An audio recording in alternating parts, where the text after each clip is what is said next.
Hello, and welcome to the B.A.S S, Big and Small Screens.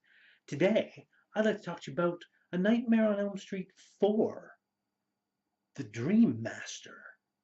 Now, this is the fourth movie in the series, naturally, and it deals with a new player on the block because you've got Kristen, you've got Kincaid, and you've got Joey, the last of the Elm Street kids. They are the last parents whose or the last kids whose parents were connected in killing Freddy. And they are, of course, the ones that are Freddy wants to take care of. So there is, of course, Kristen right at the beginning, going into Freddy's house in a dream and getting all freaked out and calling Kincaid and Joey to her. Um, they, of course, berate her for it. And, of course, Kincaid's dog comes out of nowhere and bites Kristen on the arm, which she finds out when she wakes up actually happened. Now, there are other kids involved now, beyond that. But uh, first off, we've got Kincaid, who ends up seeing Freddy get revived and dying of a heart attack, it seems.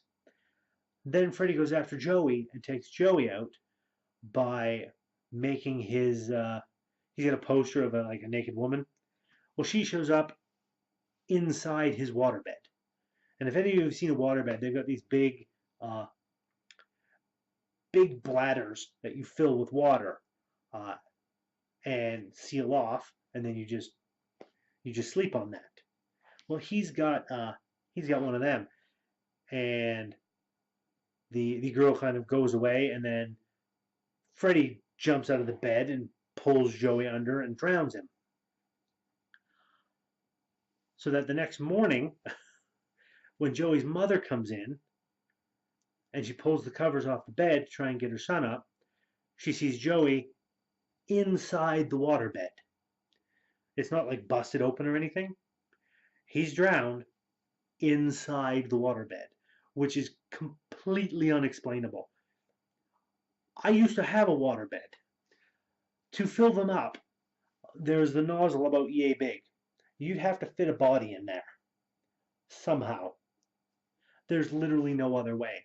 It's completely sealed up all around. So how he got in there, it defies explanation. So then Kristen's the only one left, and she's kind of freaking out uh, that Freddy's going to be after her now. But we've got some other ones. Kristen's boyfriend, I can't remember his name. Might be Nick, maybe. All the names are kind of blurring together. But I do remember Kristen's friend, the boyfriend's sister, Alice. Because Alice is the main character of this one. She is the one whose father told her about being the Dream Master, about controlling her dreams. And she is the one that Kristen brings in when Freddy tries to get her. Because Freddy doesn't want to stop. And she's the last of the Elm Street kids. So if he kills her, there's nobody else that's coming in. So, of course, he makes her afraid and basically gets her to call Alice in. Then he kills Kristen because now he's got Alice. And before Kristen dies, Kristen gives her power over to Alice. So then Alice can start bringing people in to her dreams. And not only that, with every new person that Freddy kills, Alice starts changing because Alice starts getting what their dream powers would be. She starts to become the Dream Master, which is a really neat idea. There's a scene in a classroom where the guy is talking about the ancient history and the philosophies that people had on dreams. That there were two gates that you could enter through to get to the world of dreams: the negative gate and the positive gate. And the Dream Master supposedly guards the positive gate, where a bad entity guards the negative gate. And that's kind of reflected when Alice ends up having a final showdown with him, because Freddy basically says to Alice that he's been guarding his gate for a long time, and while she's relatively new. So you've got a bunch of different people involved in here. There's Sheila, who is a very smart girl, asthmatic, very much a typical nerd. Uh, you've got, what's it, Beverly, I think it's Beverly, who is a very strong butch girl. You've got Dan, who's this jock dude that Alice kind of daydreams and fantasizes about.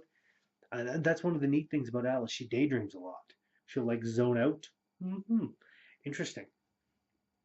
Because daydreams could technically be considered dreams. Who else is there? As I said, there's the brother, Alice's brother, who's a bit of a kung fu guy. And I think there's one more. No, no, I lie. Sorry, there is not one more. And as Freddy starts killing off these people, Sheila, uh, Alice's brother, Yvonne, um, Alice starts gathering their powers, starts changing, becoming different. And it is interesting how this all builds up, how this mythos builds around Alice, because uh, she ends up. Uh, there's a wonderful subversion of a trope with her, because you've got this jock guy and her, and both of them end up in a bit of a car accident, and they take him off to the hospital to operate on him and put him under. And so Freddy, of course, is there and is planning on killing him. Alice charges into the dream after him and saves him from Freddy. And he doesn't really do too much. So she becomes the hero, or the heroine, and he is basically the damsel in distress that she comes and saves. Wonderful subversion of that trope. I loved it. There's a lot of really neat set pieces with the dreams, and they do some fun stuff with this one. Beverly's in particular, because she doesn't like bugs.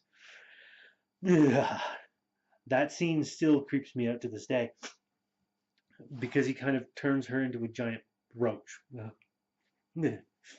Anyways, it is one of those wonderful movies. Um, and there's this big showdown between Alice and Freddy, and Alice seems to turn all of Freddy's power against him. All of his souls end up literally tearing him apart and escaping, uh, leaving just the clothes and his glove. And Alice walks away. And her and Dan get a relationship going. Though she kind of sees Freddy's reflection in a fountain towards the end.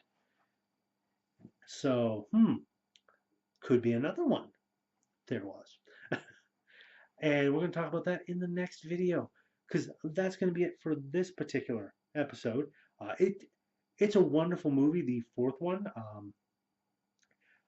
I would say in terms of all of them so far, the third is still my favorite, simply because of the way things are all set up in there. But the fourth is right after it. The third is my favorite simply because it is the first one I watched. It's the one I have the most fondest memories of watching. Um, uh, Even though I do like the first a lot too. I like all of them. Who am I kidding? Um, I really shouldn't try and rate them, but I do like the fourth one too. So thank you all so much for watching. As always, if you like what I'm doing, please give that like button a tap. Give that subscribe button a tap as well if you haven't already, so you can be kept apprised of when I do new videos. And throw a comment in the comments section. Let me know what you think about the fourth movie in this particular franchise. Let me know if you've heard any rumors about new movies, because I would like to see some new movies. So do all that. And until next time, you'll take care, and I'll see you around.